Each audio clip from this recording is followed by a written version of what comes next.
Welcome to the fifth installment of How to Save America. Every battle, every war has its sides. It's important that we understand the sides in this battle, because if we don't, we'll remain divided, which is just what the powerful desire. You see, the establishment, the political class, the looters, whatever you want to call them, want to divide us according to race, religion, or economic status, because if they can keep us fighting with each other, we'll never be able to mount an effective effort against them. I don't care what color you are. I don't care if you're rich or poor. If you love liberty, if you respect individual rights, and believe that no man should live at the expense of another, you are my brother, my sister, a friend of freedom. So it's important to specifically identify the other side, because there is a lot of anger out there. We have reached the point where we as Americans are really frustrated, and there are lots of reasons for it. Now, some people feel that they are shut out of the corridors of power, or that those in power aren't doing enough for them, which usually means they're not getting theirs. Some are just feeling Jimmy Carter's malaise. Some are frustrated at their powerlessness over their lives, as more and more things are beyond their control. And this is not unique to America. It's part of the human condition. How and where we focus that anger and frustration over the violation of our rights is what will make what we do moral or immoral.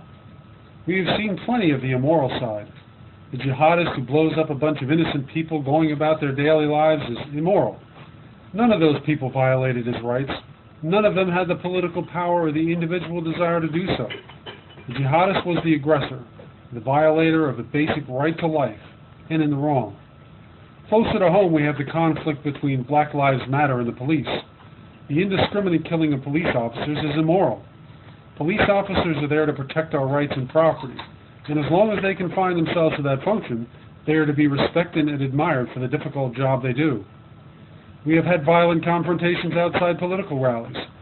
We can make our voices heard without throwing punches.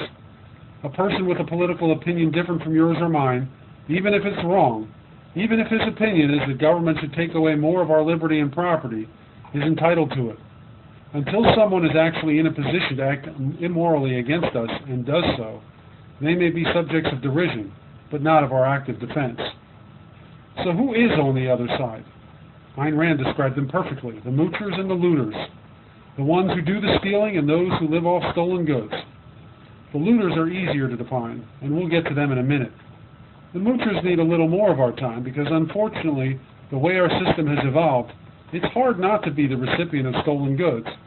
But that doesn't necessarily make you a moocher.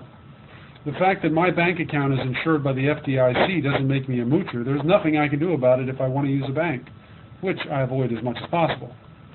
If, however, I am an able-bodied man or woman sitting around watching reality TV all day, receiving a welfare check, or I am a businessman whose company receives subsidies as part of its business model, I'm a moocher.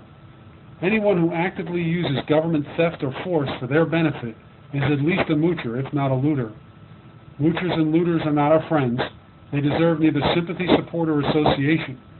At the very least, our social pressure should shame them. They are sympathizers with the destructive forces that enslave us. More than the moochers, many of whom have been conditioned like animals to be dependent on the expected handouts, the looters are the proper subjects of our wrath. It is the people who actually attempt to take our rights and property, whether they be criminals or a criminal government, that are the proper subjects of an active defense. The mugger and the IRS agent are no different. The fence who deals in stolen goods and the bureaucrat who doles out stolen money are no different. The murderer and the FBI or ATF agent who kills unarmed men, women, and children are no different. I have every right to defend myself against each and every one of them, whether they are operating outside the law or under the cover of an immoral law. We'll explore this further next time.